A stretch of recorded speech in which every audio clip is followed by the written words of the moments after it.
가을 햇살이 통유리창을 통해 비스듬히 쏟아져 들어와 최고급 원목으로 제작된 서재 바닥에 금빛 무늬를 수놓았다. 윤서연은 섬세한 백제 담긴 따뜻한 차를 한 모금 마시며 창밖으로 펼쳐진 완벽하게 가꾸어진 정원을 무심하게 바라보고 있었다. 15년 전에 그 지옥 같던 시간과 비교하면 지금 그녀의 삶은 고요한 호수와 같았다. 누구도 감히 돌을 던져 파문을 일으킬 수 없는 평온함. 그녀는 스스로의 힘으로 그리고 남편의 사랑으로 이 평온을 지켜왔다. 서연의 시선이 책상 위에 놓인 태블릿 PC로 향했다. 화면에는 동창회 모임을 알리는 화려한 디자인의 디지털 초대장이 떠 있었다. 세화여자고등학교 24기 졸업 15주년 기념 동창회. 그저 평범한 단어들의 조합일 뿐인데도 그녀의 심장은 차갑게 내려앉는 듯했다. 주최자 명단 가장 위에서 유독 반짝이는 이름, 강유라. 그 이름은 잊고 싶었던 과거에 모든 아픔과 굴욕을 담고 있는 주술과도 같았다. 기억은 예고 없이 그녀를 덮쳤다. 낡은 체육관 창고의 먼지 냄새, 비웃음과 함께 등 뒤로 날아오던 분필 가루, 값싼 교복에 멋대로 그어진 낙서들, 그리고 그 중심에는 늘 여왕처럼 군림하던 강유라가 있었다. 유라와 그녀의 무리들은 가난하고 볼품없다는 이유만으로 서연을 철저히 짓밟았다. 그들의 괴롭힘은 단순한 장난이 아니었다. 한 인간의 자존감을 파괴하고 세상에 대한 불신을 심어주는 영혼에 가해지는 폭력이었다. 그녀는 눈을 감았다. 귓가에 유라의 목소리가 환청처럼 맴돌았다. 야, 윤서연, 너 같은 냄새나는 애랑 같은 공기를 마시는 것도 역겨워. 차가운 목소리와 함께 터져나오던 경멸적인 웃음소리. 그 순간 느꼈던 무력감과 서러움은 15년이 지난 지금도 생생하게 그녀의 가슴을 저몄다. 그녀는 그저 아무런 저항도 하지 못한 채 어두운 창고 구석에서 홀로 눈물을 삼켜야만 했다. 고요한 정막을 깨고 묵직한 문이 열리는 소리가 들렸다. 서연은 감정을 추스르며 고개를 들었다. 재계 서열 최상위에 있는 JW그룹의 총수, 최민준.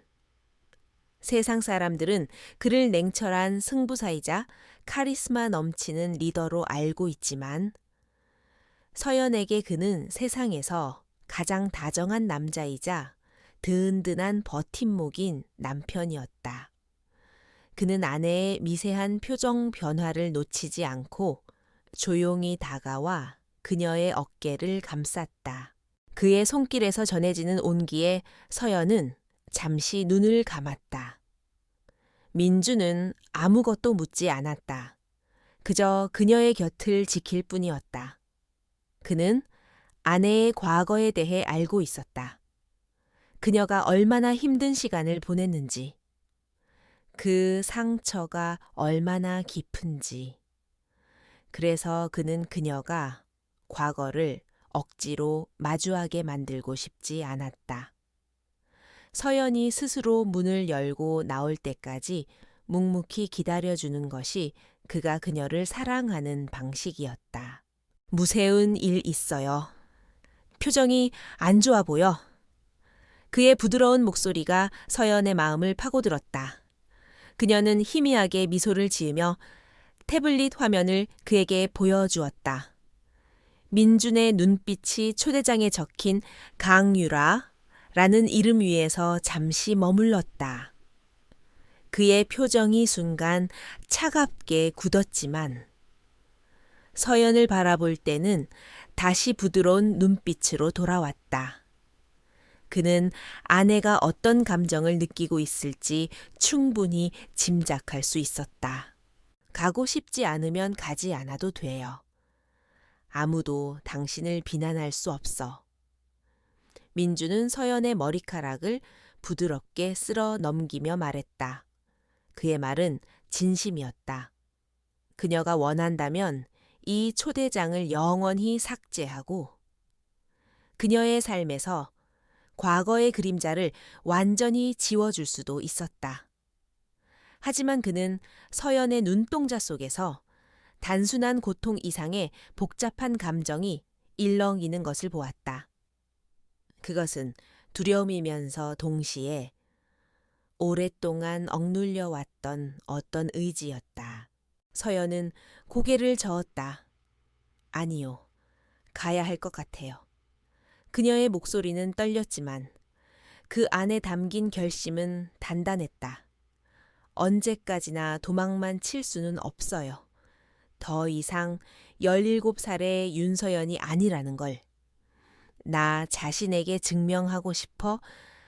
그녀는 지난 15년간 부단히 노력했다.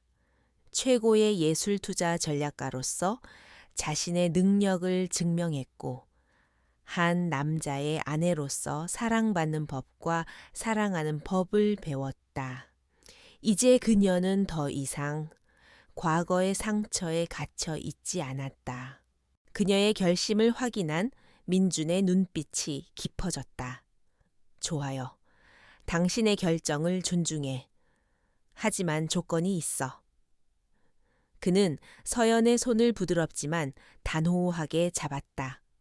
혼자 가게 두지는 않을 거야. 당신이 괜찮다고 할 때까지. 내가 당신의 그림자가 되어 줄게. 아무도 당신을 함부로 대하지 못하게. 그의 목소리에는 아내를 지키고자 하는 확고한 의지가 담겨 있었다.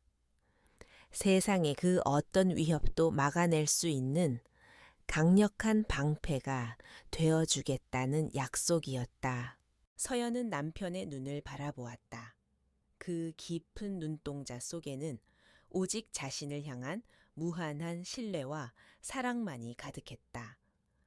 그녀는 이 남자가 있기에 용기를 낼 수 있었다. 과거의 악몽과 마주할 힘을 얻을 수 있었다. 그녀는 더 이상 혼자가 아니었다. 그녀의 곁에는 세상 그 누구보다 강하고 든든한 지원군이 있었다. 그녀는 이제 과거의 피해자가 아니라 현재의 주인공으로 그들 앞에 설 것이다. 그녀는 고개를 끄덕였다. 입가에 옅은 미소가 피어올랐다. 그것은 더 이상 상처받은 소녀의 체념, 어린 미소가 아니었다. 모든 것을 이겨낸 여왕의 자신감 넘치는 미소였다. 좋아요. 당신과 함께라면 어디든 갈 수 있어. 그녀는 태블릿 화면을 터치해 동창회 참석 버튼을 눌렀다. 그것은 과거와의 전쟁을 선포하는 출사표와도 같았다. 강유라. 그리고 그녀의 세상에게 보내는 서늘한 경고장이었다. 밤이 깊어지고 서연은 민준의 품에 안겨 잠이 들었지만 그녀의 의식은 여전히 또렷했다. 그녀는 단순히 동창회에 참석하여 보란 듯이 성공한 모습을 보여주려는 것이 아니었다. 그것은 너무나 유치하고 1차원적인 복수였다. 그녀가 원하는 것은 그런 것이 아니었다. 그녀는 강유라가 자신의 힘으로 쌓아 올렸다고 믿는 그 완벽한 세계가 얼마나 허상에 불과한지, 그 오만함의 대가가 얼마나 끔찍한지를 깨닫게 해주고 싶었다. 그녀는 자신만의 계획을 세우기 시작했다. 지난 몇 년간 예술품 투자 전략가로 일하며 그녀는 수많은 정보와 인맥을 다루는 법을 익혔다. 사람의 심리를 꿰뚫어 보고 상황의 판도를 읽는 능력은 그녀의 가장 강력한 무기였다. 그녀는 강유라와 그녀의 가족이 운영하는 TK그룹에 대한 정보를 조용히 수집하기 시작했다.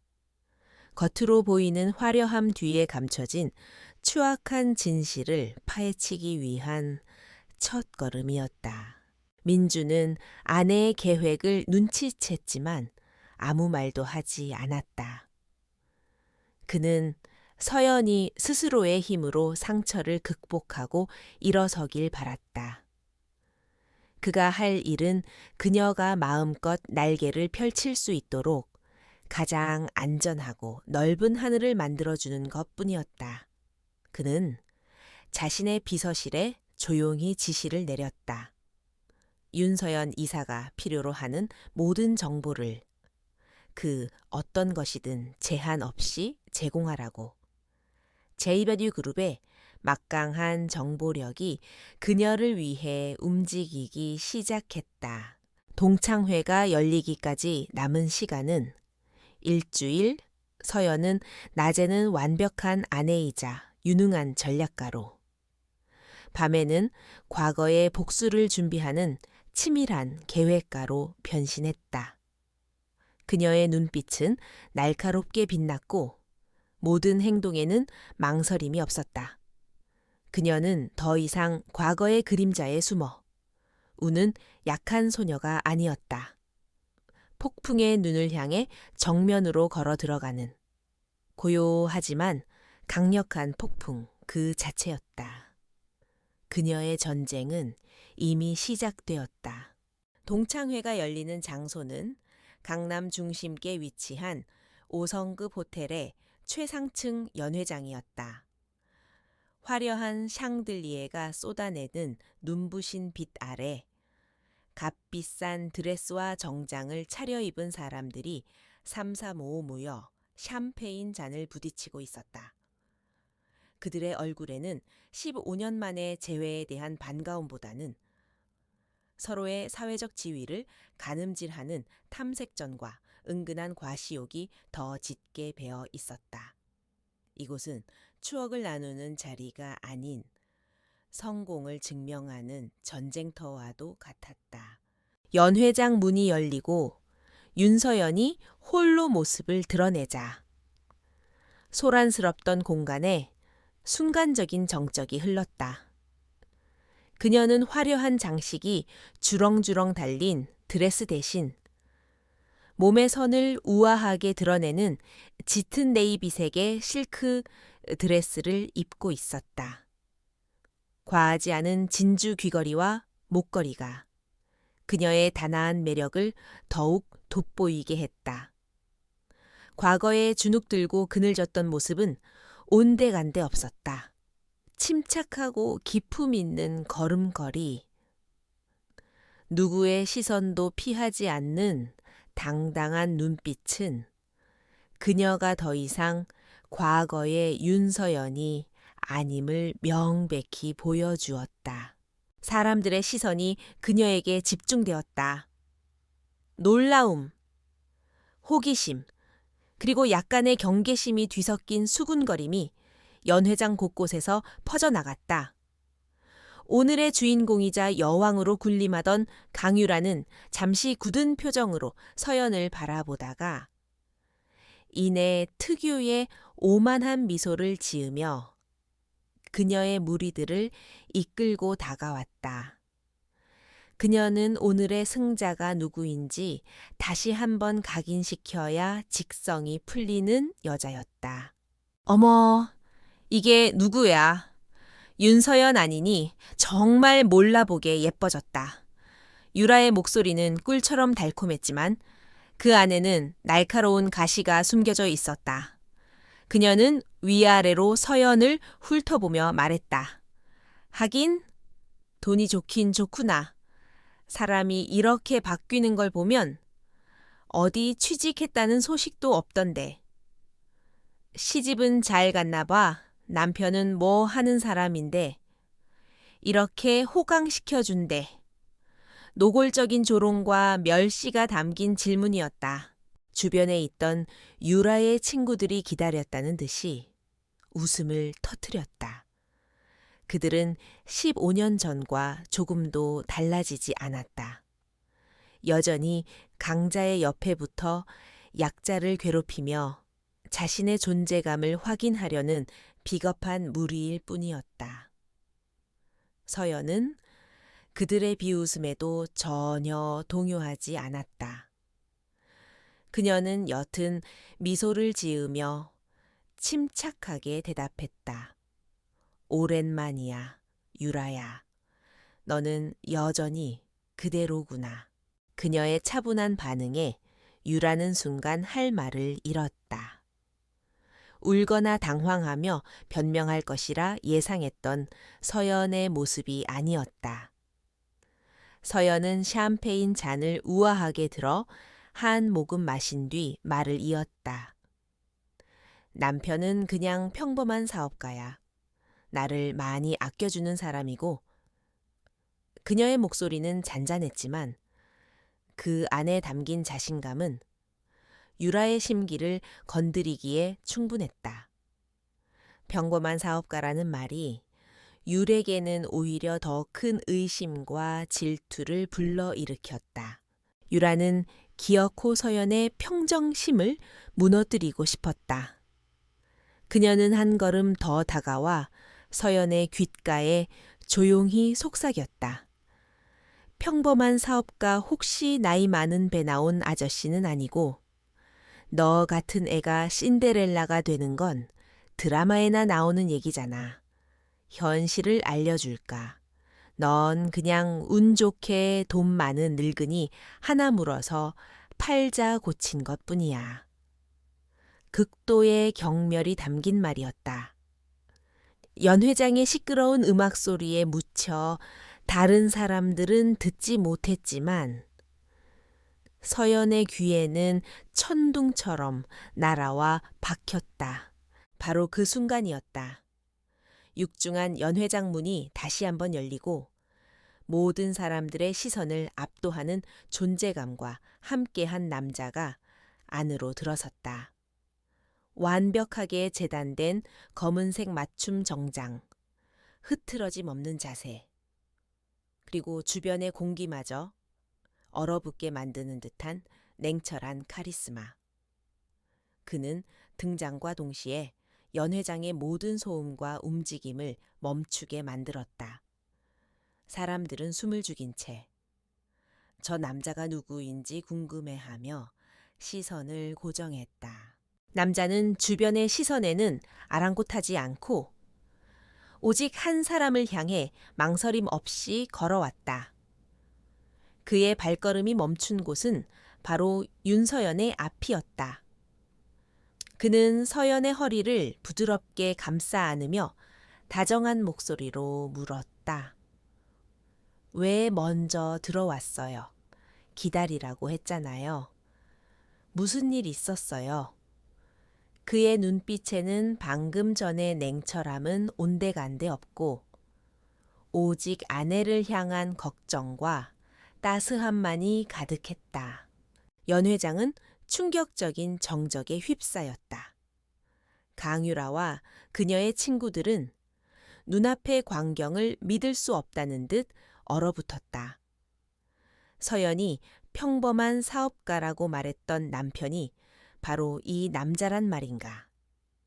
그저 잘생기고 키가 큰 남자라고만 생각했던 사람들의 생각이 바뀌기 시작한 것은 연 회장 구석에서 사업을 하는 한 동창이 경악에 찬 목소리로 그의 이름을 중얼거리면서부터였다. 최민준 회장님. 그 이름이 연 회장에 퍼져나가는 순간 공기는 완전히 달라졌다. 최민준. 대한민국 재계를 움직이는 거대 기업. JW그룹의 총수. 언론 노출을 극도로 꺼려 그의 얼굴을 아는 사람은 많지 않았지만 그의 이름이 가진 무게는 이 자리에 있는 모두가 알고 있었다.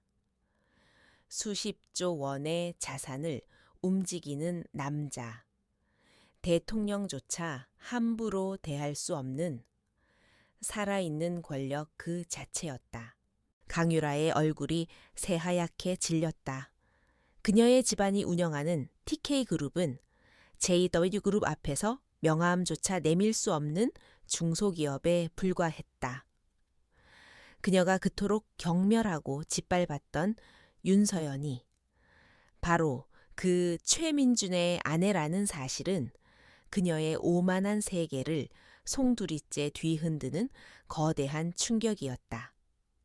그녀의 입술이 파르르 떨렸고 방금 전까지 서연을 향해 쏟아냈던 독설들이 부메랑이 되어 자신의 목을 겨누는 것만 같았다. 최민주는 아내를 괴롭히던 무리들을 차갑게 한번 훑어보았다. 그의 시선에는 그 어떤 감정도 담겨 있지 않았지만 그 무심함이 오히려 상대를 얼어붙게 만드는 위압감을 뿜어냈다. 강유라는 자신도 모르게 시선을 피했다. 감히 대한민국 최고의 권력자와 눈을 마주칠 용기가 나지 않았다. 15년 동안 단 한 번도 느껴보지 못했던 완벽한 패배감과 굴욕감이 그녀의 온몸을 덮쳤다. 민주는 더 이상 그들에게 시선을 주지 않았다. 그들은 그의 시간을 낭비할 가치조차 없는 존재들이었다. 그는 오직 서연을 향해 부드럽게 미소 지으며 말했다. 오래 있을 필요 없겠네요. 당신 기분만 상하게 할 뿐이야. 갑시다. 그는 서연의 어깨를 감싸 안고 돌아서서 연회장을 나가기 시작했다. 아무도 감히 그들의 앞을 막아서지 못했다. 모세의 기적처럼 길이 열렸고 모든 사람들은 경외와 질투가 뒤섞인 눈으로 그들의 뒷모습을 바라볼 뿐이었다.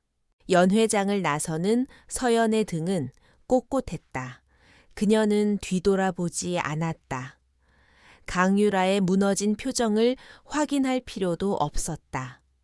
오늘 밤의 승리는 명백했다. 이것은 시작에 불과했다. 조용히 불어오기 시작한 폭풍은 이제 곧 모든 것을 집어삼킬 거대한 태풍이 될 것이다. 강유라, 네가 내게서 앗아갔던 모든 것들을 이제 내가 하나씩 되찾아올 차례였다. 서연의 입가에 차갑고도 아름다운 미소가 걸렸다. 동창회에서의 굴욕적인 밤이 지나고 강유라는 거대하고 차가운 저택에 홀로 남겨졌다. 분노를 이기지 못하고 손에 잡히는 대로 값비싼 크리스탈 잔을 벽에 던져버렸다. 날카로운 파열음과 함께 산산조각 난 잔해들이 그녀의 무너진 자존심처럼 바닥에 흩어졌다.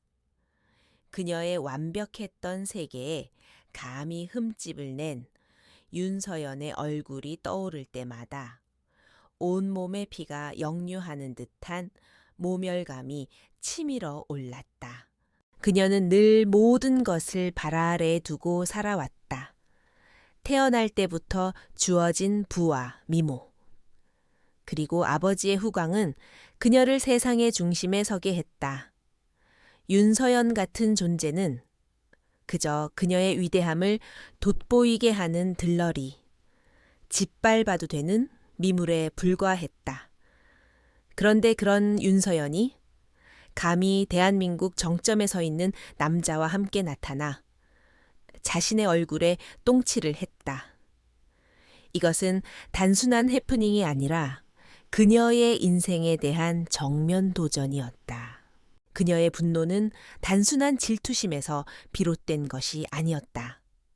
그것은 자신의 기반이 흔들리고 있다는 공포의 발현이었다.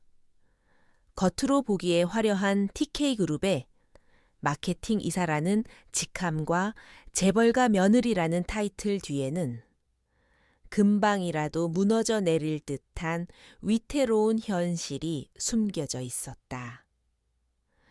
그녀의 삶은 거대한 가면무도회였고 윤서연은 그 가면을 벗기려 하는 불청객이었다.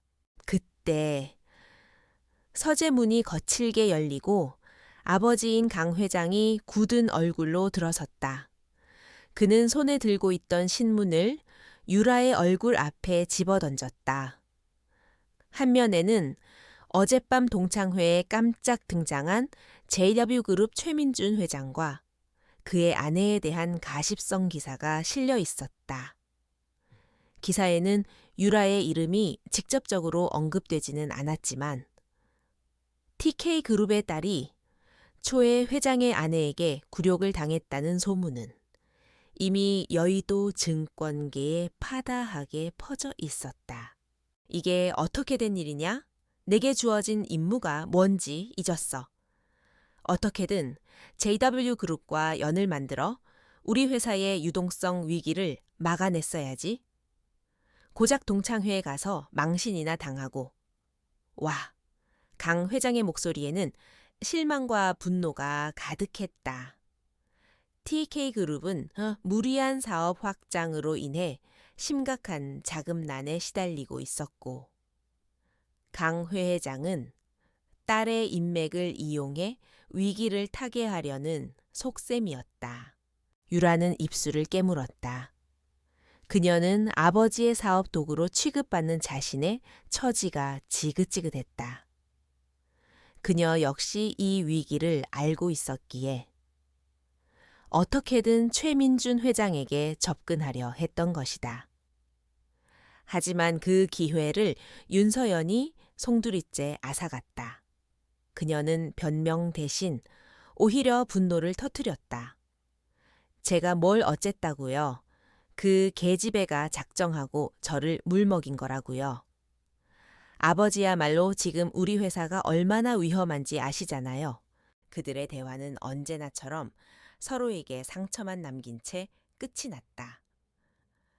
강해난 박 회장은 무능한 딸을 원망하며 서재를 나갔고 유라는 차가운 방에 홀로 남아 절망감을 곱씹었다. 그녀의 불행은 여기서 그치지 않았다. 잠시 후 정략 결혼으로 맺어진 남편이 들어왔다. 그는 유에게 아무런 관심도 없다는 듯 넥타이를 풀며 비아냥거렸다. 들었어. 동창회에서 아주 장관을 연출했다며 최민준 회장 부부에게 잘 보여도 모자랄 판에 그의 목소리에는 일말의 동정심도 없었다. 그들의 결혼은 서로의 집안의 이익을 가져다 주기 위한 계약일 뿐 사랑이나 신뢰 같은 감정은 존재하지 않았다. 남편은 그녀의 고통을 즐기는 듯 보였다. 당신 집안이 무너지면 우리 계약도 끝이라는 거 잊지 마. 그때가 되면 당신이 설 자리는 어디에도 없을 테니까. 그는 잔인한 말을 남기고는 매정하게 방을 나가버렸다. 완벽한 고립감과 수치심이 유라를 덮쳤다.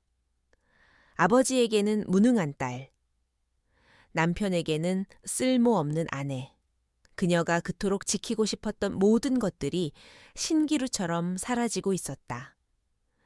이 모든 불행의 원인이 오직 한 사람, 윤서연 때문이라고 생각했다. 윤서연만 없었다면 그녀의 인생은 이렇게 꼬이지 않았을 것이다. 그 비참했던 계집애가 감히 자신의 인생을 망치고 있다는 생각에 이르자 그녀의 눈빛이 섬뜩하게 변했다. 그녀는 더 이상 물러설 곳이 없었다. 여기서 무너지면 모든 것을 잃게 될 것이다.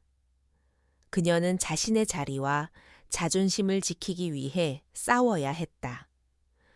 그리고 그 싸움의 첫 번째 목표는 윤서연을 끌어내리는 것이었다. 그녀의 행복을 산산조각내고 그녀가 올랐다고 생각하는 그 높은 자리에서 가장 비참한 방식으로 추락시켜야만 했다. 그래야만 자신이 다시 일어설 수 있을 것 같았다. 그녀는 책상 앞에 앉아 컴퓨터를 켰다. 이성과 논리는 이미 마비된 지 오래였다. 오직 윤서연을 향한 증오와 파괴 본능만이 그녀를 움직였다. 그녀는 인터넷을 통해 윤서연에 대한 모든 것을 샅샅이 뒤지기 시작했다. 그녀의 과거, 그녀의 주변 인물, 그녀가 어떻게 최민준을 만났는지, 작은 흠집이라도 찾아내 그것을 부풀려 치명적인 스캔들로 만들 계획이었다. 몇 시간을 미친 듯이 매달린 끝에 그녀는 한 가지 사실을 발견했다. 윤서연이 대학 시절 한 작은 갤러리에서 인턴으로 일했다는 기록이었다. 그리고 그 갤러리가 몇 년 후 불미스러운 사건으로 문을 닫았다는 사실도 이것은 그녀에게 한 줄기 빛과도 같았다. 어떻게든 이 사실을 윤서연의 과거와 엮어부도덕한 이미지를 만들어낼 수 있을 것 같았다. 그녀는 망설임 없이 전화기를 들었다. 수신자는 돈만 주면 그 어떤 거짓 기사도 만들어내는 것으로 악명 높은 인터넷 연예 매체의 김 기자였다. 유라는 그에게 거액의 돈을 제시하며 윤서연에 대한 악의적인 기사를 만들어 달라고 의뢰했다. 윤서연이 과거 갤러리에서 일하며 미술품을 빼돌리고 부적절한 로비를 통해 최민준 회장에게 접근했다는 식으로 증거는 없어도 상관없어. 사람들이 믿게만 만들면 돼. 그녀의 목소리는 얼음처럼 차가웠다. 전화를 끄는 유라의 얼굴에 비로소 희미한 미소가 떠올랐다. 그것은 안도감이나 기쁨이 아닌 파멸을 향해 함께 달려가는 자의 섬뜩한 미소였다. 그녀는 진흙탕 싸움을 시작하기로 결심했다. 자신은 더러워지더라도 윤서연을 그보다 더 깊은 진흙탕 속으로 끌고 들어갈 수만 있다면 상관없었다. 그녀의 가면 뒤에 숨겨진 균열은 이제 걷잡을 수 없이 벌어지기 시작했다. 강유라가 심어놓은 독초는 예상보다 빠르게 자라나 인터넷이라는 광활한 들판을 뒤덮었다. JW 그룹 안주인의 숨겨진 과거, 신데렐라 스토리의 추악한 이면과 같은 자극적인 제목의 기사들이 쏟아져 나왔다. 기사의 내용은 교묘하게 사실과 거짓을 뒤섞어 윤서연을 돈을 위해 계획적으로 최민준 회장에게 접근한 파렴치한 여자로 몰아가고 있었다. 특히 그녀가 과거에 일했던 작은 갤러리가 불미스러운 일로 폐업했다는 사실을 악의적으로 부풀려 마치 그녀가 범죄에 연루된 것처럼 묘사했다. 루머는 걷잡을 수 없이 퍼져나갔고 대중의 호기심과 시기심을 자극하며 하나의 거대한 가십이 되었다. JW 그룹의 주가가 소폭 하락했고 최민준 회장의 이름이 불미스러운 스캔들과 함께 오르내리기 시작했다. 그룹 내부에서도 술렁임이 일었다. 아무리 회장의 사생활이라지만 그룹의 이미지에 타격을 주는 스캔들은 분명 중대한 문제였다. 강유라는 자신의 저택에서 이 모든 상황을 지켜보며 만족스러운 미소를 지었다. JW그룹 본사, 최고층 회의실에는 무거운 침묵이 흘렀다. 홍보팀, 법무팀을 비롯한 핵심 임원들이 모두 모여 대책을 논의하고 있었다. 화면에는 인터넷을 도배한 문제의 기사들이 떠 있었고 임원들의 얼굴에는 난감한 기색이 역력했다. 최민주는 차가운 표정으로 회의를 주재하고 있었지만 그의 시선은 줄곧 옆자리에 앉은 서연에게 향해 있었다. 그는 아내가 이 상황을 어떻게 받아들일지 걱정되었다. 하지만 서연의 표정은 놀라울 정도로 평온했다. 그녀는 자신을 향해 쏟아지는 온갖 악의적인 말들을 읽으면서도 미동조차 하지 않았다. 마치 남의 이야기를 듣는 듯한 초연한 태도였다. 법무팀장이 먼저 입을 열었다. 회장님, 해당 언론사와 최초 유포자를 명예훼손으로 즉각 고소해야 합니다. 가장 강력하고 신속한 법적 대응으로 악성 루머의 뿌리를 뽑아야 합니다. 그의 의견에 대부분의 임원들이 고개를 끄덕였다. 그때 침묵을 지키고 있던 서연이 조용히 입을 열었다. 아니요, 고소는 지금 할 필요가 없습니다. 그녀의 말에 모든 시선이 집중되었다. 홍보팀장이 의아하다는 듯 물었다. 하지만 사모님, 이대로 두면 루머가 기정사실처럼 굳어질 수 있습니다. 적극적으로 해명하고 반박해야 합니다. 서연은 부드럽지만 단호한 목소리로 자신의 의견을 피력했다. 그들이 원하는 것이 바로 그것입니다. 우리가 감정적으로 대응하며 진흙탕 싸움을 벌이는 것. 그러면 대중은 진실이 무엇인지 따지기보다 재벌가의 추악한 스캔들 자체를 즐기게 될 겁니다. 결국 상처만 남는 소모전이 될 뿐이에요. 그녀의 분석은 정확했다. 강유라가 노리는 것은 법적 승리가 아닌 서연의 이미지를 실추시키고 그녀를 고통스럽게 만드는 과정 그 자체였다. 서연은 자리에서 일어나 회의실 화면 앞으로 걸어 나갔다. 그녀는 더 이상 회장의 아내가 아닌 위기 상황을 지휘하는 유능한 전략가의 모습이었다. 이 문제의 본질은 진실이 아니라 인식입니다. 법적 대응은 조용하고 신속하게 물 밑에서 진행해야 합니다. 해당 언론사에는 반박 증거 자료를 첨부한 내용 증명만 보내세요.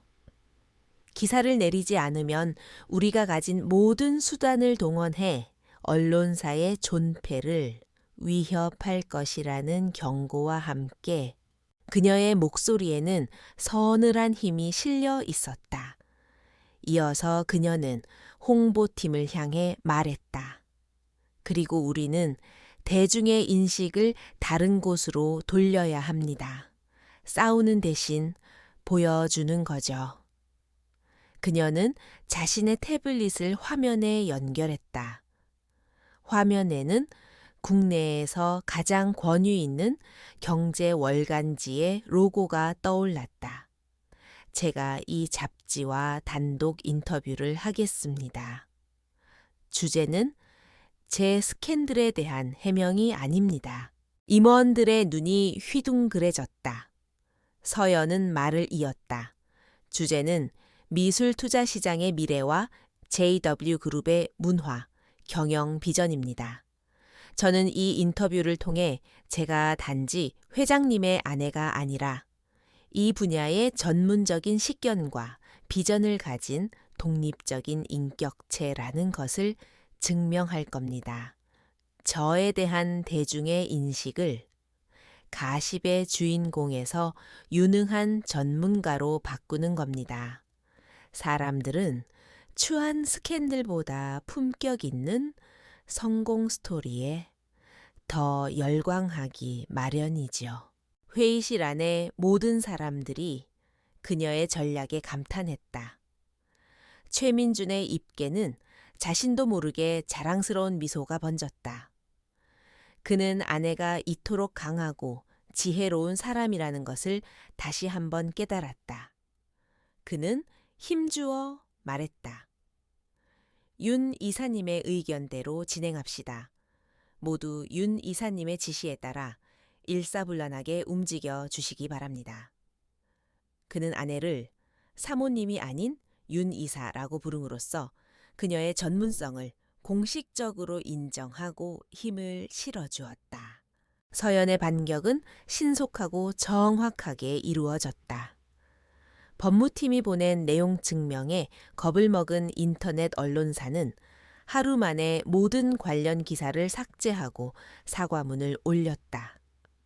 동시에 권위 있는 경제 잡지에 실린 서연의 단독 인터뷰 기사가 공개되었다. 기사 속에서 그녀는 해박한 지식과 날카로운 통찰력으로 미술 시장을 분석하고 JW그룹의 문화예술 분야에 대한 청사진을 제시했다. 인터뷰 기사는 폭발적인 반응을 불러일으켰다. 대중은 그녀의 전문성과 우아한 카리스마에 매료되었다. 그녀를 둘러쌌던 악성 루머는 품격 높은 인터뷰 앞에서 힘을 잃고 저급한 가십으로 전락했다. 오히려 루머를 퍼뜨린 세력에 대한 비난 여론이 형성되기 시작했다. 사람들은 서연이 시기심에 희생양이 되었다고 동정하며 그녀의 능력에 찬사를 보냈다. JW그룹의 주가는 이전보다 더 높은 수치로 반등했다. 그날 밤 서연과 민주는 집 서재에서 나란히 앉아 인터뷰에 대한 긍정적인 반응들을 지켜보고 있었다. 민주는 사랑스러운 눈빛으로 아내를 바라보며 말했다. 내가 당신에게 또 한 수 배웠네. 당신은 내가 아는 사람 중에 가장 지혜롭고 강한 사람이야. 서연은 그의 칭찬에 수줍게 미소 지었다. 당신이 믿어주었기 때문에 가능했어요. 그녀는 이 승리가 온전히 자신의 힘으로 이룬 것이라는 사실에 가슴 벅찬 희열을 느꼈다. 한편 자신의 저택에서 이 모든 상황을 지켜본 강유라는 분노로 온몸을 떨고 있었다. 그녀가 야심차게 준비했던 첫 번째 공격은 완벽한 실패로 돌아갔다. 오히려 윤서연에게 날개를 달아준 꼴이 되고 말았다. 그녀의 패배감은 이루 말할 수 없이 컸다. 하지만 그녀는 이대로 물러설 생각이 없었다. 이번의 실패는 그녀의 증오심에 더욱 불을 지폈을 뿐이었다. 그녀는 더욱더 교활하고 악랄한 다음 계획을 준비하기 시작했다.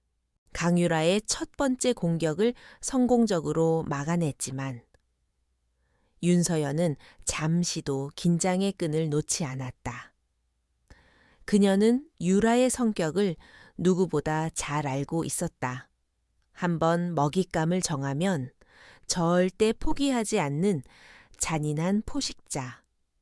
이번의 실패는 유라를 좌절시키는 대신 더 깊은 증오심을 품게 만들어 다음 공격을 더욱 교활하고 맹렬하게 만들 것이 분명했다.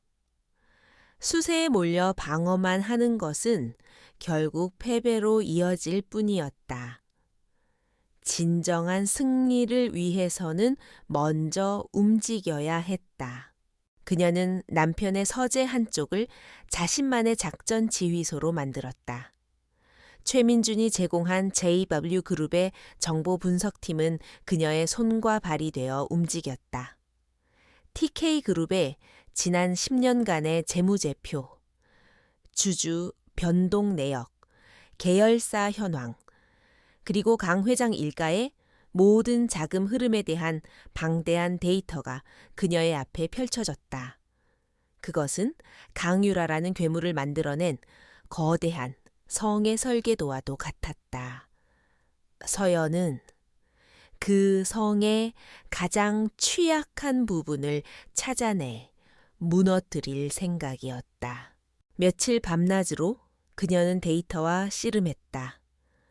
예술품 투자 전략가로서 다져진 그녀의 날카로운 분석력은 복잡한 숫자와 보고서들 속에서 미세한 균열을 찾아내는데 익숙했다. TK그룹의 재무제표는 겉보기에는 완벽했다. 하지만 너무 완벽해서 오히려 부자연스러웠다. 특히 몇몇 비주력 계열사들과의 내부 거래 내역에서 미심쩍은 자금 흐름이 반복적으로 발견되었다. 무언가 거대한 비리가 숨겨져 있다는 확신이 들었지만 결정적인 증거의 조각이 부족했다. 계속되는 분석 작업에 머리가 지끈거려 올 때쯤 그녀는 잠시 바람을 쐬기 위해 집을 나섰다. 복잡한 생각들을 정리하기 위해 그녀가 종종 찾는 곳은 청담동의 한적한 골목에 위치한 작은 북카페였다. 그곳의 고요한 분위기와 깊은 커피 향은 늘 그녀에게 안정을 가져다 주었다. 그녀는 창가 자리에 앉아 잠시 눈을 감고 생각에 잠겼다. 그때 누군가 조심스럽게 그녀의 이름을 부르는 소리가 들렸다. 혹시 윤서연, 맞니? 고개를 들자. 나칙지만 동시에 낯선 얼굴이 서 있었다. 짧은 단발머리에 안경을 쓴 수수하고 조용한 인상의 여자. 그녀는 고등학교 시절 같은 반이었던 김지수였다. 지수는 유라의 무리는 아니었지만 서연이 괴롭힘을 당할 때 늘 외면하고 침묵으로 동조했던 수많은 방관자 중 한 명이었다. 지수의 얼굴에는 미안함과 어색함이 뒤섞여 있었다. 서연은 희미하게 미소를 지으며 고개를 끄덕였다. 오랜만이야, 지수야. 그녀의 태연한 반응에 지수는 오히려 더 안절부절 못했다. 지수는 잠시 망설이다가 용기를 내어 서연의 맞은편 의자에 앉았다. 그때 정말 미안했어. 네가 그렇게 힘들어할 때 아무 말도 못하고 모른 척해서 그게 계속 마음에 걸렸어. 그녀의 목소리는 작게 떨리고 있었다. 진심 어린 사과였다. 서연은 지수의 눈을 바라보았다. 그 안에는 어떠한 악의도 없었다. 그저 평범한 소녀가 느꼈을 법한 두려움과 오랜 죄책감만이 담겨 있었다. 서연은 따뜻하게 말했다. 괜찮아. 다 지난 일인걸. 그때는 우리 모두 어렸잖아. 그녀의 용서에 지수는 금방이라도 울음을 터뜨릴 듯한 표정을 지었다. 서연은 화제를 돌려 그녀의 안부를 물었고 둘 사이에 어색했던 공기는 조금씩 부드럽게 풀려나갔다. 대화는 자연스럽게 현재의 삶으로 이어졌다. 지수는 중견 회계법인에서 회계사로 일하고 있다고 했다. 그녀는 자신의 일에 대해 이야기하며 최근 맡게 된 한 까다로운 클라이언트 때문에 골치가 아프다고 푸념을 늘어놓았다. 페이퍼 컴퍼니가 분명한데 자금 흐름이 너무 복잡하고 비상식적이야. 상식적으로는 설명이 안 되는 돈이 들어왔다가 다음 날이면 흔적도 없이 사라져. 상사에게 보고했더니 그냥 시키는 대로 하라고만 하고 서연은 무심코 듣는 척하며 물었다. 무슨 회사인데? 지수는 별 생각 없이 대답했다. TK 로지스틱스라는 작은 물류 회사인데 알고 보니 TK그룹의 자회사더라고. 왜 그런 대기업이 이런 유령 회사 같은 걸 운영하는지 모르겠어. 그 순간 서연의 머릿속에서 흩어져 있던 모든 조각들이 하나로 맞춰지는 듯한 전율이 흘렀다. TK 로지스틱스. 그녀가 분석하던 자료에서 몇 번이고 의심스럽게 스쳐 지나갔던 바로 그 이름이었다. 서연은 자신의 표정을 관리하며 최대한 태연하게 물었다. 이상한 자금 흐름이라니 구체적으로 어떤 식인데? 그녀의 질문에 지수는 회계사로서의 전문 용어를 섞어가며 설명하기 시작했다. 해외 조세피난처에 위치한 정체불명의 법인으로부터 거액의 컨설팅 비용이 입금되고 그 돈이 다시 여러 개의 차명 계좌로 쪼개져 송금되는 방식, 전형적인 비자금 조성 및 돈 세탁 수법이었다. 지수는 그저 일의 고충을 토로하는 것이었지만 그녀의 말 하나하나는 서연에게 TK그룹의 심장을 겨눌 가장 날카로운 비수가 되고 있었다.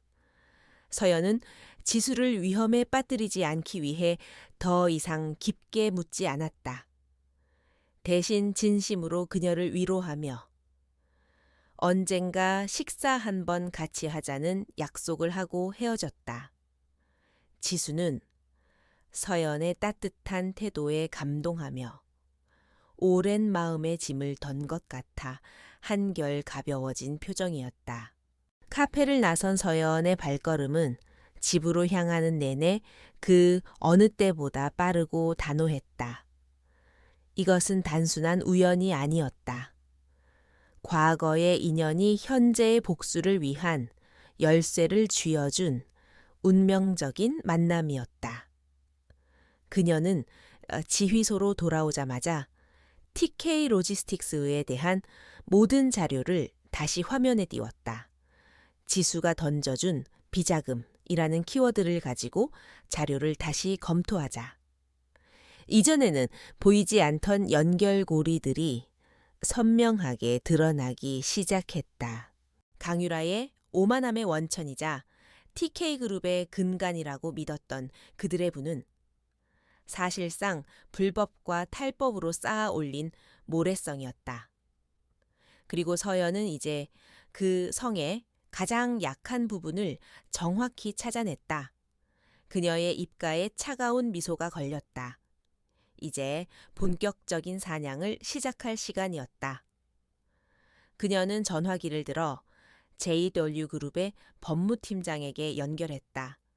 그녀의 목소리는 낮고 단호했다. 지금부터 제가 말하는 회사에 대한 모든 것을 샅샅이 조사해 주세요. 아주 사소한 먼지 하나까지도 놓치지 말고요. 김지수가 무심코 던져준 TK 로지스틱스라는 실마리는 굳게 닫혀있던 판도라의 상자를 여는 열쇠가 되었다. 윤서연의 지휘 아래 JW그룹의 법무팀과 정보분석팀은 TK그룹의 가장 어두운 비밀을 향해 파고들기 시작했다. 그들은 유령 회사의 자금 흐름을 역추적하고 수백 개의 차명 계좌와 복잡한 해외 법인 네트워크를 낱낱이 해부했다. 밤낮 없이 이어진 조사 끝에 거대한 부패의 실체가 서서히 모습을 드러냈다.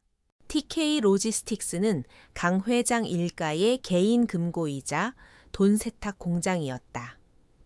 회사의 주요 프로젝트에서 빼돌린 수천억 원의 비자금이 이 회사를 통해 해외 조세피난처로 흘러 들어갔고 일부는 다시 국내로 유입되어 정관계 로비 자금이나 강유라를 포함한 오너 일가의 사치스러운 생활비로 사용되고 있었다.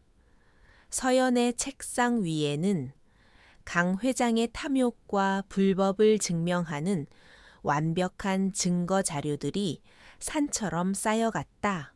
이제 이 자료들을 검찰에 넘기기만 하면 강 회장과 그 일당을 법의 심판대에 세우는 것은 시간 문제였다. 하지만 서연은 그것만으로는 충분하지 않다고 생각했다. 법정 다툼은 길고 지루하며 그 과정에서 강 회장이 교묘하게 법망을 빠져나갈 수도 있었다. 그녀가 원하는 것은 단순히 법적인 처벌이 아니었다. 강유라가 그토록 믿고 의지했던 그녀의 오만함의 근원인 TK그룹이라는 성 자체를 송두리째 무너뜨리는 것이었다. 그녀는 복수의 칼날을 가장 효과적으로 휘두를 수 있는 지점을 찾기 시작했다. 전략가로서의 그녀의 본능이 번뜩였다. 그녀는 TK그룹의 현재 상황을 다시 분석했고 곧 그들의 가장 큰 약점이자 가장 중요한 목표를 발견했다. 바로 정부가 주도하는 송도 스마트시티 개발 프로젝트였다. 수조 원 규모의 이 국책 사업은 심각한 유동성 위기에 빠진 TK그룹에게 가뭄의 단비와도 같은 그룹의 명운이 걸린 프로젝트였다. 서연은 TK그룹이 이 프로젝트를 수주하기 위해 필사적으로 매달리고 있다는 정보를 입수했다. 그리고 바로 그곳을 자신의 전쟁터로 삼기로 결심했다. 그녀는 법적 증거들을 단순한 고소장이 아닌 TK그룹의 숨통을 끊을 전략적 무기로 재구성하기 시작했다.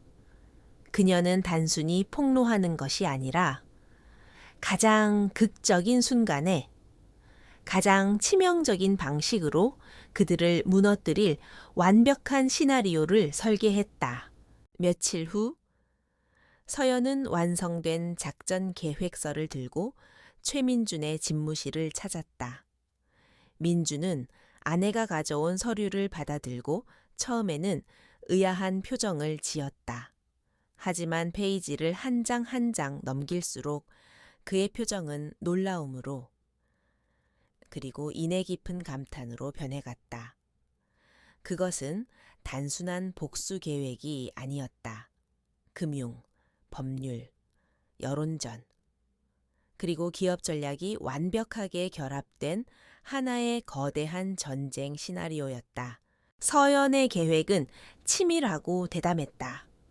1단계 국제신용평가기관에 TK그룹의 분식회계와 우발부채에 대한 익명의 정보를 흘려 프로젝트 최종 입찰 직전에 신용등급을 강등시킨다.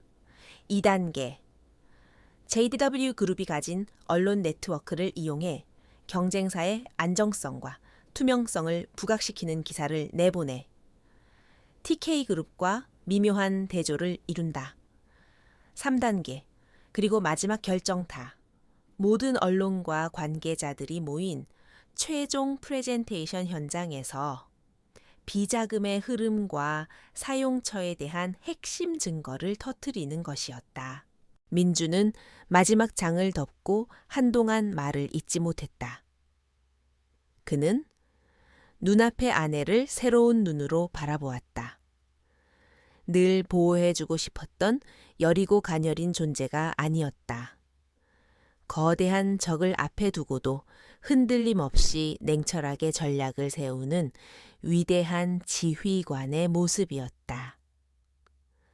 그는 수많은 전쟁터 같은 비즈니스 현장을 겪어왔지만 이토록 완벽하고 무자비한 계획은 처음 보았다.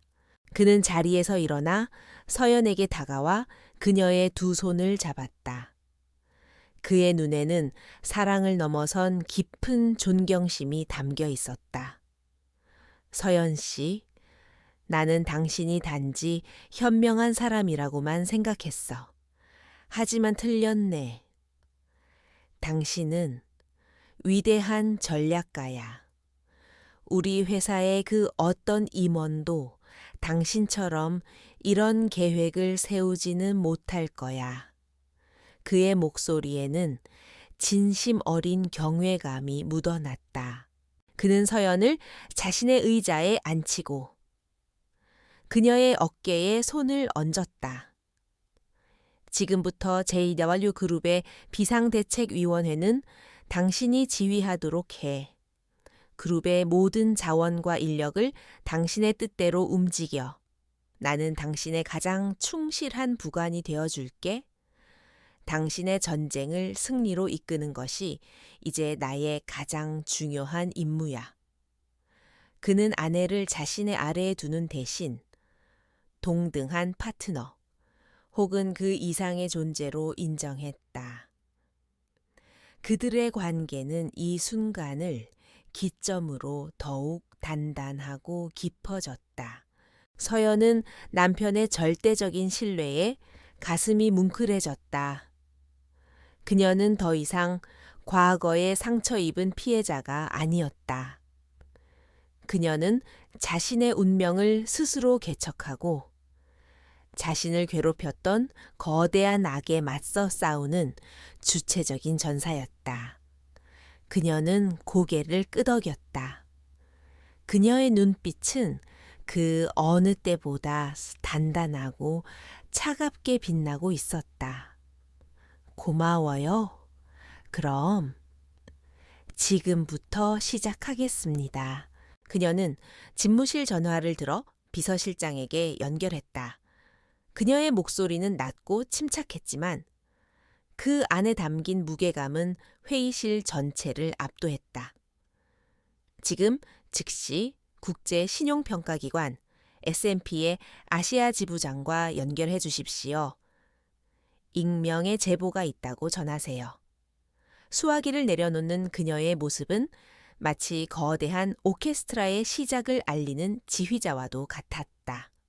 강규라와 TK그룹의 파멸을 향한 장엄한 교향곡의 첫 악장이 바로 지금 연주되기 시작했다.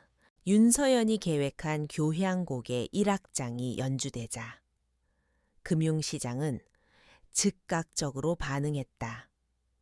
국제신용평가기관 S&P가 TK그룹의 신용등급을 투자 부적격 등급으로 2단계나 강등시킨다는 뉴스는 월요일 아침 증권가를 강타했다.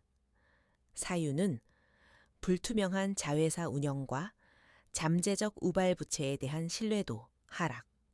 이 발표 하나만으로 TK그룹의 주가는 개장과 동시에 폭락하기 시작했고 자금 조달 계획에도 즉각 빨간불이 켜졌다.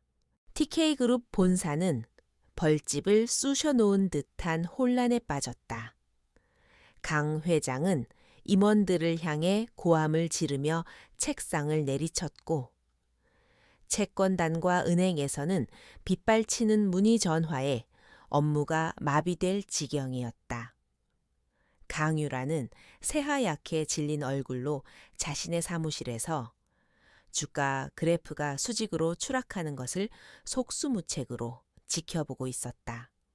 모든 것이 그녀의 통제 밖에서 무너져 내리고 있었다. 그녀는 이것이 윤서연의 계획된 공격이라는 사실을 꿈에도 상상하지 못했다. 그녀의 아버지는 모든 책임을 율에게 돌렸다. 네가 동창회에서 그따위로 처신해서 최민준 회장의 심기를 건드린 게 분명해. 이 모든 게 너의 경솔함 때문에 벌어진 일이야. 아버지의 비난은 유라의 불안감을 극도의 분노로 바꾸어 놓았다. 그녀는 이 모든 불행의 근원이 윤서연이라는 비뚤어진 확신을 더욱 굳혔다. 윤서연이 자신의 인생에 다시 나타난 이후로 모든 것이 엉망이 되고 있었다. 한편 JW그룹의 작전 지휘소에서는 서연이 차분하게 상황을 주시하고 있었다. 그녀의 계획 2단계 역시 순조롭게 진행되고 있었다. 주요 언론사들은 TK그룹의 위기를 심층 보도하는 동시에 송도 스마트시티 프로젝트의 유력한 대안으로 경쟁사인 해안건설의 안정적인 재무 구조와 투명한 경영을 칭찬하는 기사들을 쏟아내기 시작했다. 여론은 서서히 TK그룹의 등을 돌리고 있었다.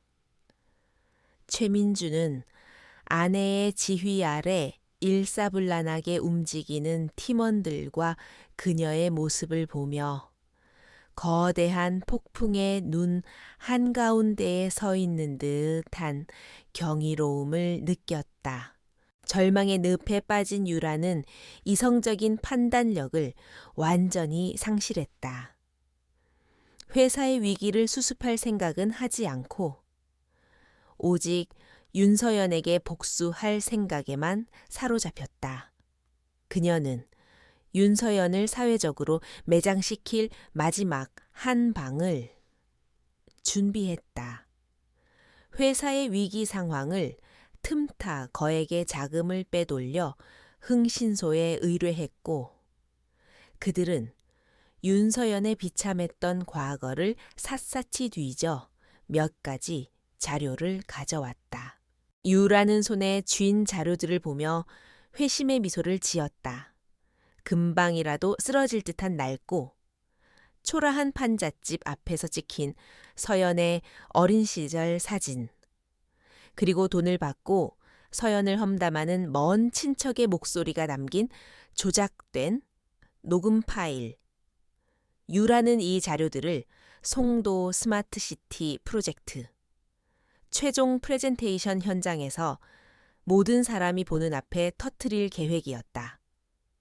윤서연의 고상한 가면을 벗겨내고 그녀가 얼마나 천박하고 가난한 출신인지를 만천해 공개하여 재기불능의 수치심을 안겨줄 생각이었다. 결전의 날이 밝았다. 프레젠테이션이 열리는 코엑스 컨벤션 센터에는 수많은 취재진과 정재계 인사들이 몰려들어 북새통을 이루었다. 국가의 미래가 걸린 거대 프로젝트의 향방이 결정되는 날인 만큼 현장의 열기는 그 어느 때보다 뜨거웠다. TK그룹의 임직원들은 침통하고 불안한 표정으로 행사를 준비하고 있었지만 강유라마는 오히려 병적인 흥분감에 휩싸여 있었다. 그녀에게 오늘 이곳은 사업의 성패가 아닌 복수의 완성을 위한 무대였다. 행사 시작 직전 서연이 최민준과 함께 모습을 드러냈다. 그녀는 화려한 드레스 대신 지적인 카리스마가 돋보이는 흰색 정장을 입고 있었다. 그녀의 얼굴에는 긴장감 대신 모든 것을 꿰뚫어 보는 듯한 고요하고 깊은 자신감이 서려 있었다. 그녀는 이미 이 전쟁의 끝을 보고 있었다. 유라는 그런 서연의 모습을 발견하고는 증오에 찬 눈빛으로 그녀를 쏘아보았다. 웃을 수 있는 것도 지금뿐이야. 윤서연. 곧 넌 모든 사람 앞에서 울며 빌게 될 테니. 두 여자의 시선이 허공에서 차갑게 부딪히었다. 한 명은 모든 것을 잃을 위기 속에서 파멸적인 복수를 꿈꾸고 있었고 다른 한 명은 모든 것을 계획한 채 상대가 스스로 무덤으로 걸어 들어오기를 기다리고 있었다. 누구도 예상하지 못한 거대한 폭풍이 컨벤션 센터 상공에 조용히 형성되고 있었다. 사회자가 단상에 올라 마이크를 잡고 프레젠테이션의 시작을 알렸다. 운명의 시간이 마침내 시작된 것이다. TK그룹의 프레젠테이션은 시작부터 삐걱거렸다. 발표를 맡은 임원은 연신 식은땀을 흘렸고 회사의 비전을 설명하는 그의 목소리에는 자신감이 결여되어 있었다. 연이은 악재로 흔들리는 기업의 미래를 그 누구도 긍정적으로 바라보지 않았다. 청중석에 앉은 정부 관계자들과 투자자들의 표정은 냉담했다. 강 회장은 주먹을 꽉 쥔 채 초조하게 스크린을 바라보고 있었고 그의 옆에 앉은 강유라만이 어딘가 다른 세상을 꿈꾸는 듯 기이한 미소를 짓고 있었다. 발표가 끝나고 질의응답 시간이 되자 장내의 냉랭한 분위기는 더욱 심해졌다. 기자들의 날카로운 질문이 TK그룹의 재무 건전성과 도덕성에 대해 쉴 새 없이 쏟아졌다. 바로 그때 강유라가 자리에서 벌떡 일어났다. 그녀는 사회자의 재질을 뿌리치고 단상으로 성큼성큼 걸어 올라가 마이크를 빼앗아 들었다. 잠시만 주목해 주십시오. 이 프로젝트의 공정성을 위해 그리고 이 자리에 계신 여러분이 알아야 할 진실이 있습니다. 모든 사람들의 시선이 그녀에게 집중되었다. 유라는 만족스러운 미소를 지으며 서연이 앉아있는 객석을 향해 손가락질했다. 저기 앉아있는 JW그룹 최민준 회장의 아내 윤서연 씨 그녀가 과연 이 자리에 있을 자격이 있는 사람일까요? 유라의 목소리가 연 회장에 날카롭게 울려 퍼졌다. 그녀가 기술팀에 신호를 보내자 무대 중앙에 거대한 스크린이 번쩍이며 한 장의 낡은 사진으로 바뀌었다. 사진 속에는 쓰러져가는 판잣집 앞에 선 깡마르고 초라한 모습의 어린 소녀가 있었다. 이어서 조작된 음성 파일이 흘러나왔다. 윤서연을 험담하는 천박한 목소리. 유라는 의기양양하게 외쳤다. 이것이 바로 윤서연의 진짜 모습입니다. 천박한 빈민가 출신의 돈을 위해서라면 무슨 짓이든 하는 그런 여자입니다. 그런 여자가 어떻게 대한민국을 대표하는 기업의 안주인이 될 수 있단 말입니까? 연 회장에는 잠시 무거운 침묵이 흘렀다. 유라는 모두가 경악하며 서연을 비난할 것이라 예상했다. 하지만 청중의 반응은 그녀의 기대와 달랐다. 사람들은 동요하기보다는 오히려 눈살을 찌푸리며 유라를 한심하다는 듯이 쳐다보았다. 이곳은 국가의 미래를 논하는 공적인 자리였다. 개인의 사생활. 그것도 출신 배경을 들먹이며 상대를 비난하는 유라의 행동은 상식 이하의 저급한 행위로 비칠 뿐이었다.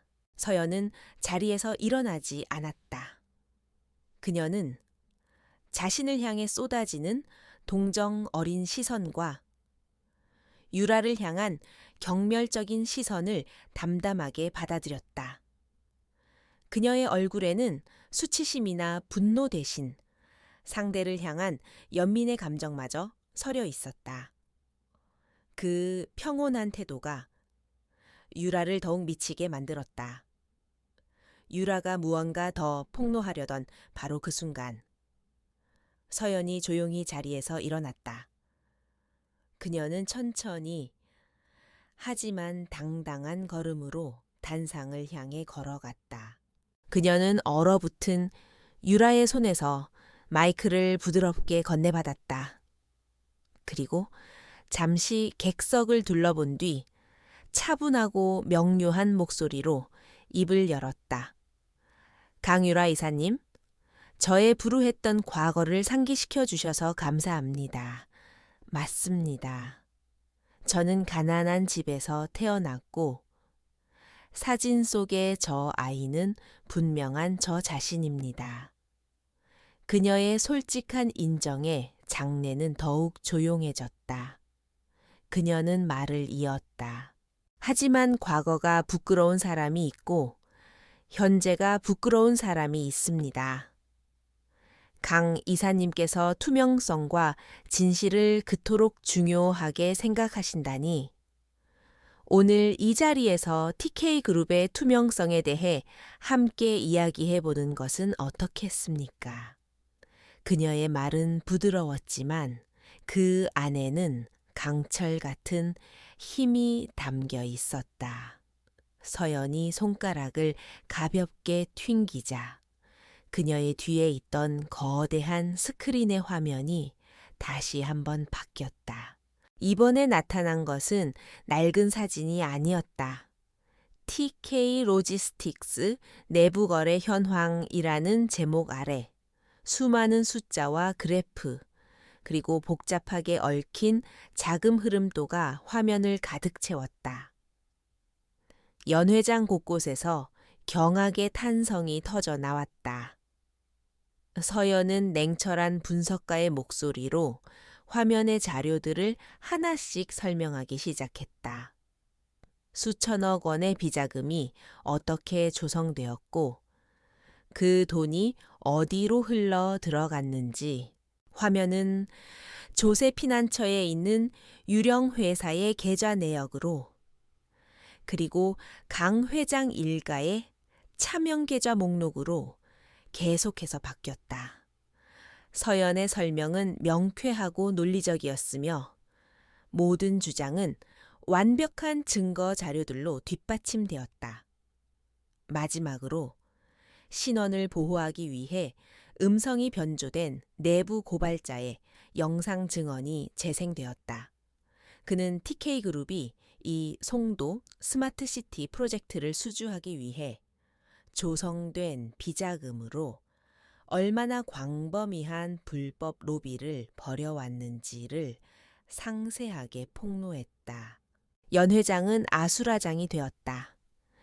기자들은 미친 듯이 카메라 플래시를 터뜨렸고 정부 관계자들은 충격과 분노로 얼굴이 굳어졌다. 강 회장은 얼굴이 흑빛으로 변해 자리에서 벌떡 일어나 소리쳤다. 거짓말이야.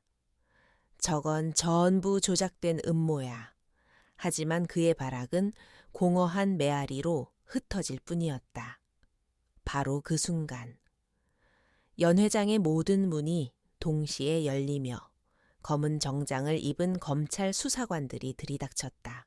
수사관들은 망설임 없이 곧장 강 회장에게 다가가 차가운 목소리로 말했다.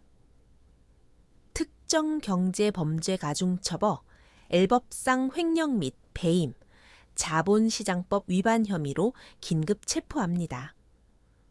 수사관들이 그의 양팔을 잡고 차가운 수갑을 채웠다.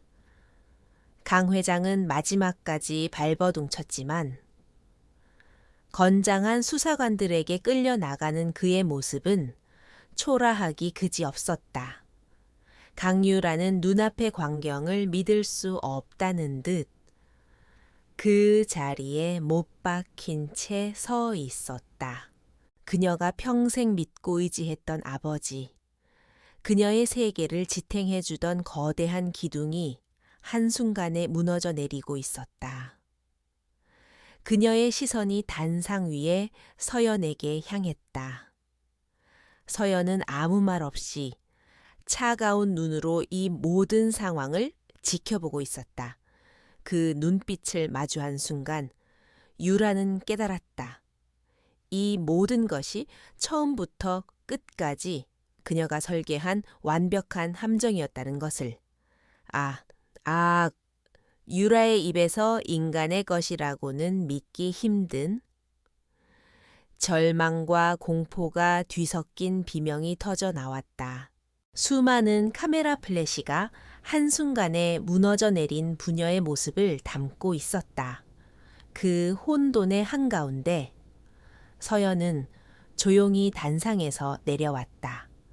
최민준이 다가와 그녀의 어깨를 단단히 잡아주었다.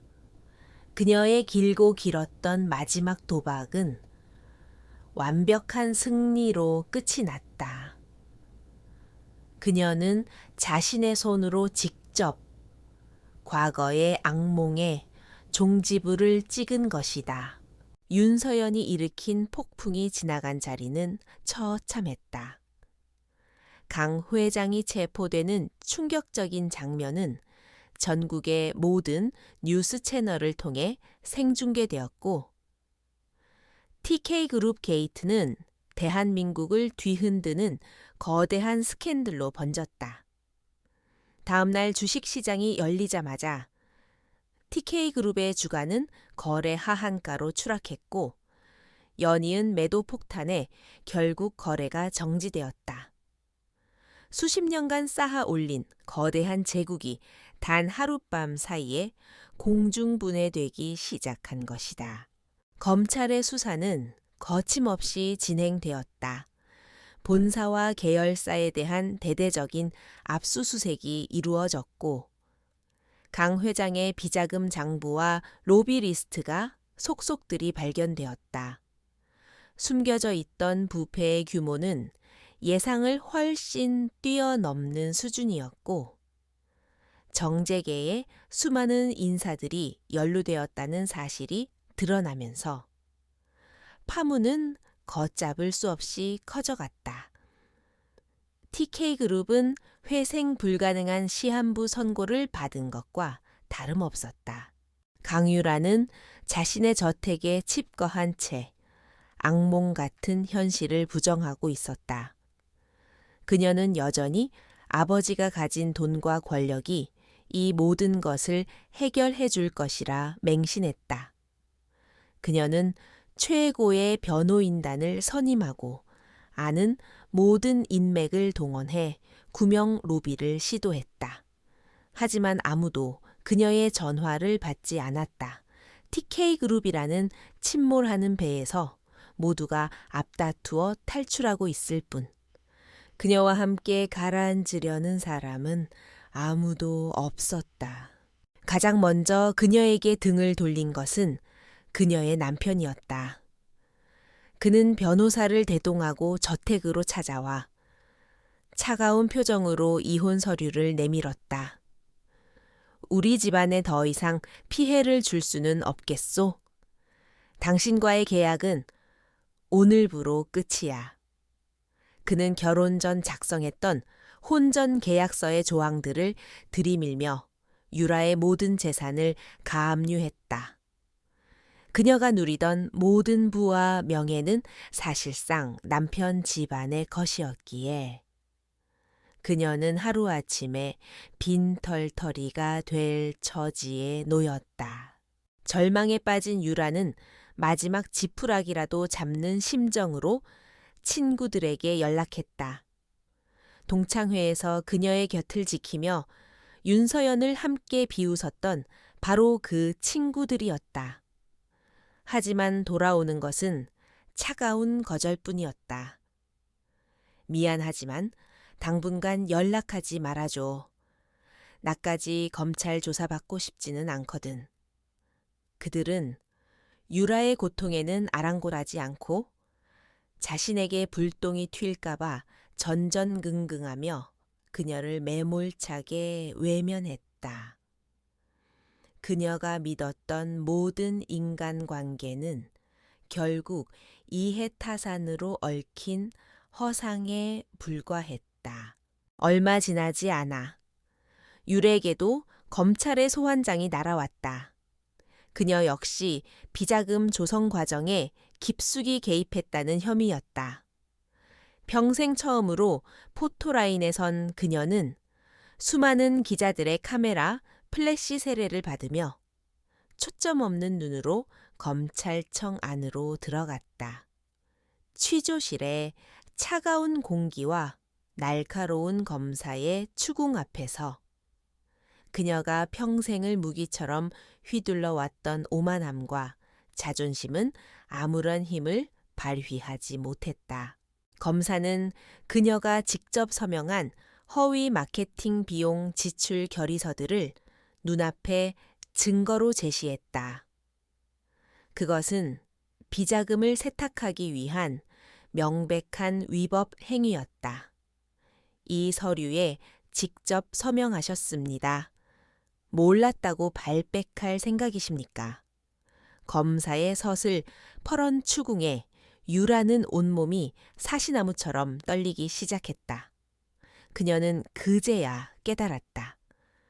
자신 역시 아버지의 범죄에서 자유로울 수 없는 공범이었으며 이제 그 대가를 치러야 한다는 것을. 수사를 받고 풀려난 그녀가 돌아온 저택은 더 이상 그녀의 집이 아니었다. 집안 곳곳에는 법원에서 나온 빨간 압류 딱지가 붙어 있었고 정의는 끊겨 어둠과 냉기만이 가득했다.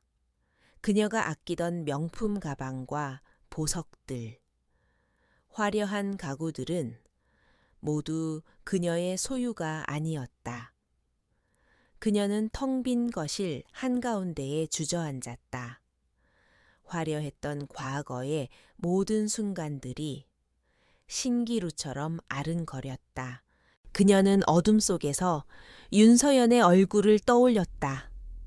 언제나 조용하고 존재감 없던 그 아이.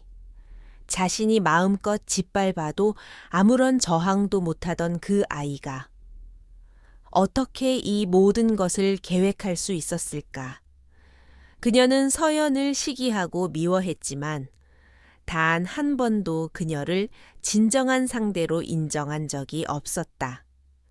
그녀의 가장 큰 실수는 바로 그 오만함이었다. 상대를 얕보고 멸시하다가 결국 그 상대가 파놓은 함정에 빠져 모든 것을 잃어버린 것이다. 바닥에 흩어진 신문지 위로 달빛이 비쳐 들어왔다. 신문 한 면에는 새로운 송도 스마트시티 프로젝트에 우선 협상 대상자로 해안건설이 선정되었다는 기사와 함께 JDB그룹의 문화 경영 비전에 대한 윤서연의 인터뷰 기사가 나란히 실려 있었다. 한 명은 모든 것을 잃고 잿더미 위에 주저앉았고 다른 한 명은 모든 것을 바로잡고 더 높은 곳으로 날아오르고 있었다. 너무나도 선명한 흑백의 대비였다. 유라의 눈에서 뜨거운 눈물이 흘러내렸다. 그것은 후회의 눈물인지 아니면 꺼지지 않는 증오의 눈물인지 알 수 없었다. 몇 달의 시간이 흘러 대한민국을 떠들썩하게 했던 TK그룹 게이트의 광풍은 서서히 잦아들었다. 법의 심판은 엄정했다. 강 회장은 수천억 원대의 횡령 및 배임 혐의로 무기징역에 가까운 중형을 선고받고 차가운 감옥에 수감되었다. 강유라는 범행에 일부 가담한 혐의가 인정되었지만 깊이 반성하고 있다는 점 등이 참작되어 집행유예를 선고받았다. 하지만 그것은 법적인 관용일 뿐. 그녀는 이미 사회적으로 그리고 경제적으로 완벽한 사형 선고를 받은 뒤였다. 윤서연은 더 이상 그들의 소식에 귀 기울이지 않았다. 그녀의 전쟁은 이미 끝났고 이제는 폐허가 된 전쟁터를 뒤돌아볼 필요가 없었다. 계절은 차가운 겨울을 지나 따스한 봄을 향해 가고 있었다. 그녀는 어느 맑은 주말 아침 누구에게도 알리지 않고 홀로 차를 몰아 서울을 벗어났다. 그녀가 향한 곳은 어린 시절 돌아가신 할머니와 함께 잠시 살았던 동해의 작은 바닷가 마을이었다. 그곳은 그녀의 기억 속에서 유일하게 따뜻하고 평화로운 안식처였다. 잿빛 도시와 지옥 같던 학교를 떠나 할머니의 주름진 손을 잡고 하얀 백사장을 거닐었던 기억. 가난했지만 소박한 행복이 있었던 그 시절의 공기는 15년이 넘는 세월이 흘렀음에도 여전히 그 자리에 남아 그녀를 방해주었다. 그녀는 차에서 내려 짠내 섞인 바닷바람을 깊이 들이마셨다. 그녀는 한참 동안 아무 말 없이 밀려왔다 사라지는 파도를 바라보았다. 파도는 쉼없이 모래사장을 쓸어내며 더러운 것들을 지우고 새로운 흔적을 남기고 있었다. 마치 그녀의 마음을 정화시켜주는 것만 같았다. 그녀는 복수를 위해 달려왔던 지난 몇 달을 되돌아보았다. 그녀의 마음을 지배했던 것은 지독한 증오와 분노였다. 하지만 지금 이 고요한 바다 앞에서 그녀는 더 이상 아무런 분노도 느낄 수 없었다. 그녀의 복수는 강유라를 파멸시키기 위함이 아니었다. 그것은 과거의 상처와 두려움에 갇혀 있던 자기 자신을 해방시키기 위한 길고도 처절했던 싸움이었다. 그녀는 이김으로써 비로소 자기 자신을 되찾을 수 있었다. 더 이상 어두운 창고에 숨어 울던 17의 소녀가 아닌 자신의 운명을 스스로 개척하고 자신의 가치를 스스로 증명해낸 어른, 윤서연으로 다시 태어난 것이다. 그녀는 비로소 과거와 진정한 화해를 할 수 있었다. 서울로 돌아온 그녀는 며칠 후 김지수에게 연락해 조용한 레스토랑에서 만났다. 지수는 이전보다 훨씬 밝고 자신감 넘치는 모습이었다.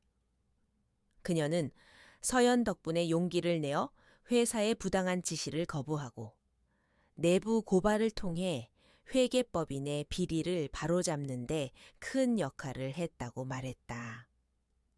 서연은 그런 그녀의 모습에 진심으로 기뻐하며 그녀에게 봉투 하나를 내밀었다. 이게 뭐니? 지수가 묻자 서연은 미소를 지으며 말했다.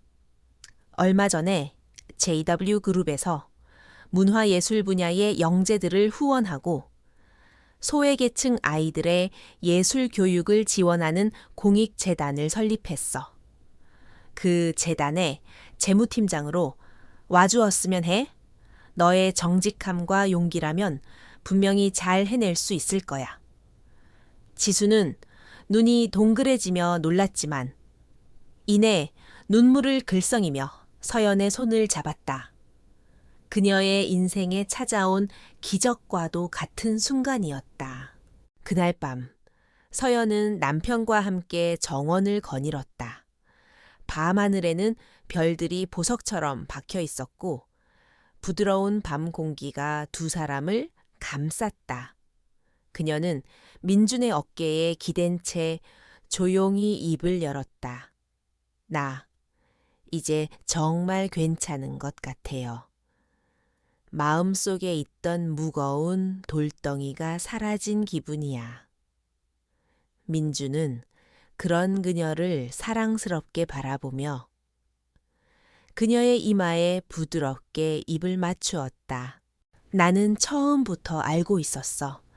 당신이 스스로 이겨낼 수 있는 강한 사람이라는 걸. 그는 아내의 손을 따뜻하게 잡아주었다. 서연은 그의 손을 마주 잡으며 자신의 계획을 이야기했다. 재단을 통해 나처럼 학교 폭력으로 고통받는 아이들을 돕고 싶어요. 그 아이들이 혼자가 아니라는 걸, 그리고 스스로의 힘으로 일어설 수 있다는 걸 알려주고 싶어. 과거의 상처가 미래를 망치게 내버려 두어서는 안 된다는 걸. 그녀의 목소리에는 새로운 꿈과 희망이 담겨 있었다. 민주는 그런 아내의 모습이 그 어느 때보다 아름답고 자랑스러웠다. 당신이 하고 싶은 일이라면 뭐든지 해. 나는 언제나 당신 곁에서 응원하고 지지할게. 당신은 이제 더 이상 어둠 속에 있지 않아. 당신 자신이 바로 빛이니까. 그의 말에 서연은 세상을 다 얻은 듯한 행복한 미소를 지었다. 두 사람은 한참 동안 말없이 서로에게 기댄 채 밤하늘을 바라보았다. 길고 길었던 폭풍은 완전히 지나갔다. 이제 그들의 앞에는 상처와 복수의 밤이 아닌 사랑과 신뢰, 그리고 새로운 희망으로 가득한 새벽이 밝아오고 있었다. 윤서연은 과거의 그림자를 딛고 일어나 스스로 빛을 내는 존재가 되었다. 그녀의 진짜 인생은 바로 지금부터 시작이었다.